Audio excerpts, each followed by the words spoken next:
Ladies and gentlemen, welcome to this week's episode. Sit back, relax, and enjoy. Here's Alday. What is SWGOH-ing On with Darkside Ray Vision?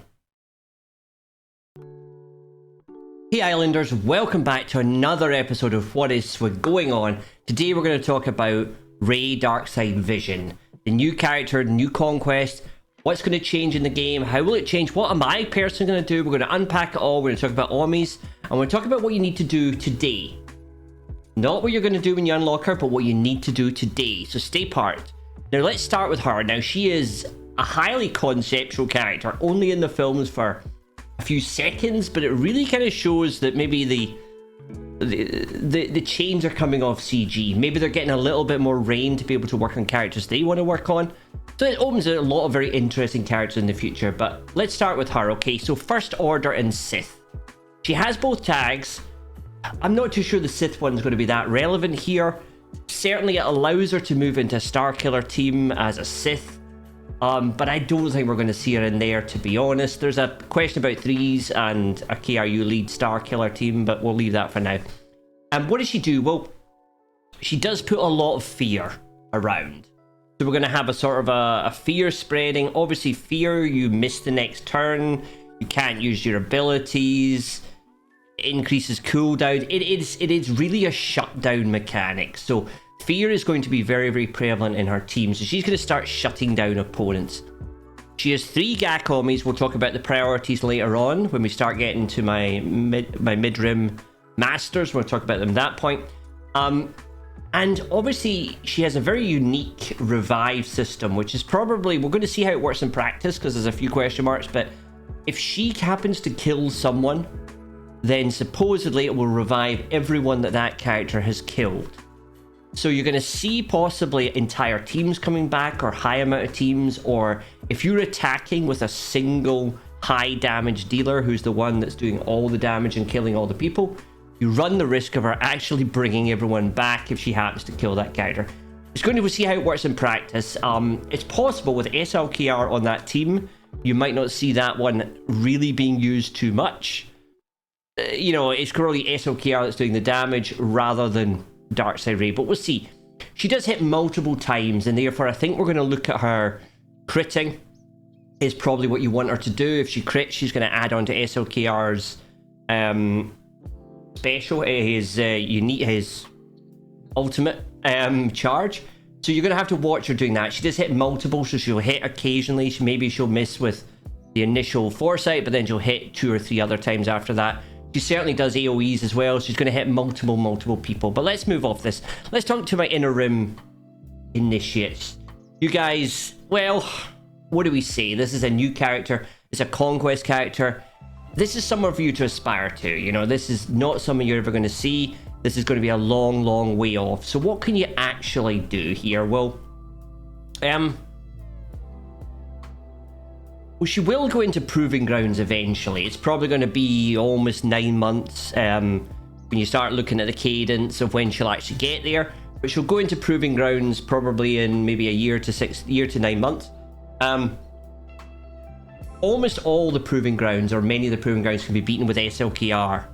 So I do think this is actually saying to you, if SLKR wasn't your first GL or your primary GL target to start with, I think it moves the dial very, very much more onto that First Order SLKR first, and then start moving from there. And when you get your SLKR, then when you get to Proving Grounds and you unlock her Proving Grounds, or when she joins Proving Grounds, you're going to be able to unlock her quicker. So I think that would be the route. But apart from that, I don't think you're going to see her. She's going to be something that you'll see, like many of the other Proving Ground characters, she'll be something that will probably aspirational in the future. One thing to be careful of is it is going to be a real barrier. If you aren't getting the Conquest characters, I think you're going to need 1 or 2. I'm going to talk about some of the Conquest characters later on. You might need 1 or 2 of them to be able to take down this character. So you might find this ceiling in GAC that when you start seeing this character, you might struggle to go any higher. You're going to run into a team that potentially is not going to be able to be beaten. So I think this is going to cause a bit of problems in GAC. I think it might move to a tier system of those that have her and those that don't. So watch out for that and be careful. Be careful when you get near that boundary, or certainly, you know, be aware of where it might sit. We'll talk more in the future on where it sits, but that's where we're met in our Rim initiates. Not a lot for you guys to do, except for maybe start moving a bit more towards first order, but you're probably doing that already. Just throwing it out there. My mid-rim masters, right, let's get into really what the preparation is. So we're a few weeks out from Ray. She has 3 Omicrons. Now, let me talk about her Omicrons. I'm not going to name them all or give them exactly what they do, but each one of the Omicrons adds on a very, very specific thing to counter a very specific GL. And they're all very, very strong. So in all intents and purposes, in the end, you want all 3 Omicrons on her. So you probably want to start saving. Start saving Omicrons now. Maybe don't put them onto the next character you get. Maybe see where you are. But you're probably getting about, what would I say, maybe 8 to 10 a week, something in that space. So look at how many Omicrons you have now today. Look at how long it's going to be till she comes out. And if you think you can get to that magic 60 number, bearing in mind you also need the Zetas, then I would start saving. And when she comes out, you probably want to put all 3 on. But we'll talk about if you don't have that in a minute. But start saving, try and get to 60, try and get all 3 Omicrons on, because that will give you her fully defensively ready for 3 different types of GL that might attack her. But also, please check the SWGOH for the amount of gear she needs. This is a Conquest character, so this will drop to you on maybe my Monday night. Then you have joining GAC and then the lock on GAC. So with a Conquest character, you probably have about 36 hours, maybe 40 hours, something in that space, to get that character from a fresh unlock to whichever level you want to get them to. But I think you're really looking at a minimum of Relic 3 or Relic 5, and you're probably wanting all 3 Omicrons on. So don't be caught out by a piece of gear. She does need 300 stun cuffs. She does need 180 of the Mark 8, what they call the little ball things. Anyway, check it out at SWGOH, see what you've got, have a look down, and potentially even save up some of the guild currency you'll get from like a TB. Save that up and you'll be able to react when you unlock her on that Monday night if you're going to unlock her immediately after the 3rd Conquest. If you're not under as much gear pressure, but certainly beware, you know, if you're going to unlock something brilliant on the Monday, be sure you'll be able to use it during that GAC. So it's worth kind of making the gear, having the gear all saved up, especially in this case. Now, I mentioned she had 3 Omicrons. Let's talk about what would I do if I didn't get all 3 Omicrons. And what I'm saying to you is you can probably look ahead now and say, oh, I'm not going to get there. Well, if I'm not going to get all 3 Omicrons, be very, very careful about putting her on defense, because she will have a critical weakness if she does not have one of those Omicrons. And it will open up another team that is likely be able to beat her because of the missing Omicrons. So I would say to anyone, and we'll talk a little bit about when I get to my Outer Rim Legends, if you don't have all 3 Omicrons, I might just take her on offense. Now, normally people will toss her on defense, but I might take her on offense if I don't have all 3, and then I can choose what I want to use her for. And when I'm looking at the Omicrons to put on, do I need a GMK counter?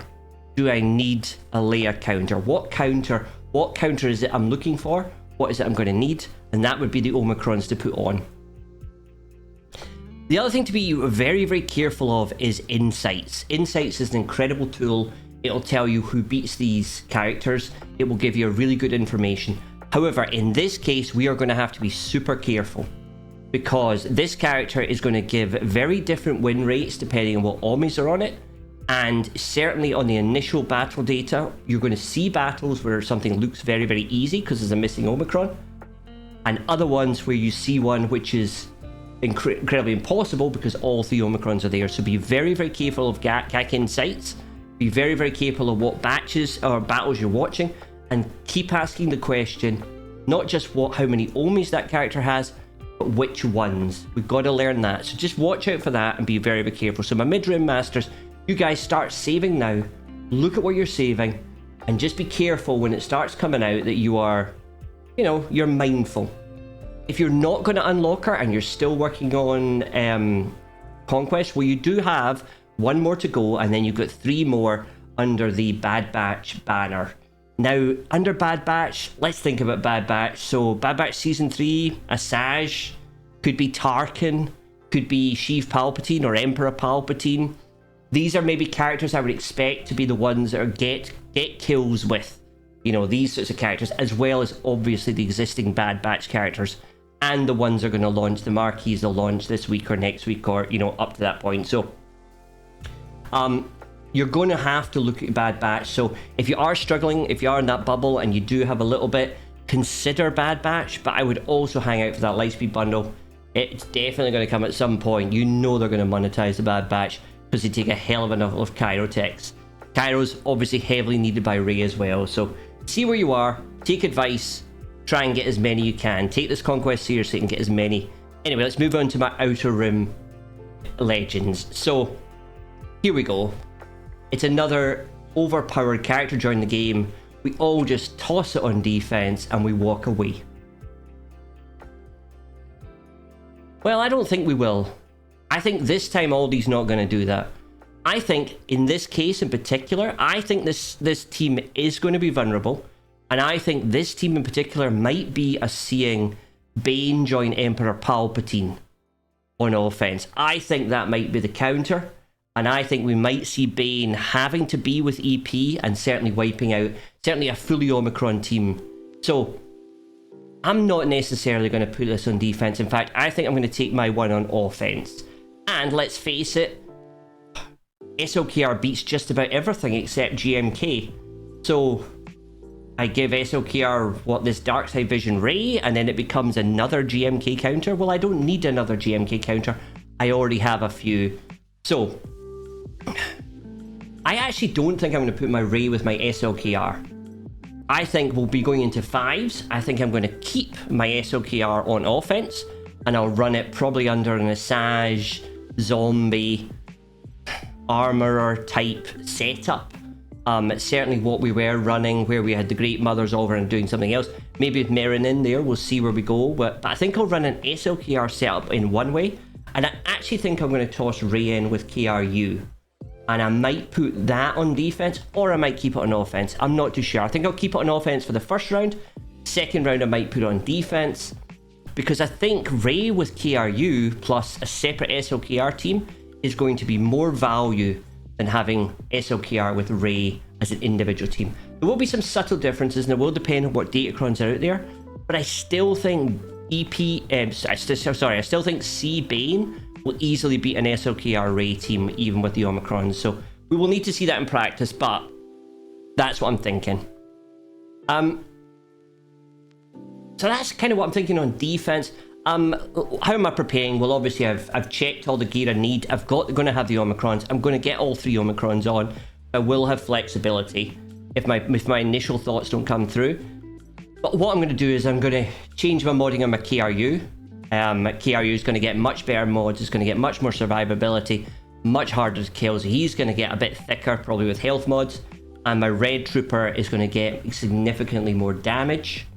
And then I'll probably give a little bit of a speed boost to my foe, and possibly also to my Hux. So I think that sort of team basic there that I've just described, they're going to get the boost. And that will give me flexibility. So when my Rey unlocks, I hopefully will be able to take her into Relic 5 at least. I'll be able to give her all the Omicrons, and then I think I will have her as a defensive tool under a KRU lead. That will have me well prepared. So watch out for that. Let me know what you're thinking down below in the comments. Hit subscribe and everything else. Thank you for all the support. And we'll talk about something else next week. Appreciate you. Good night.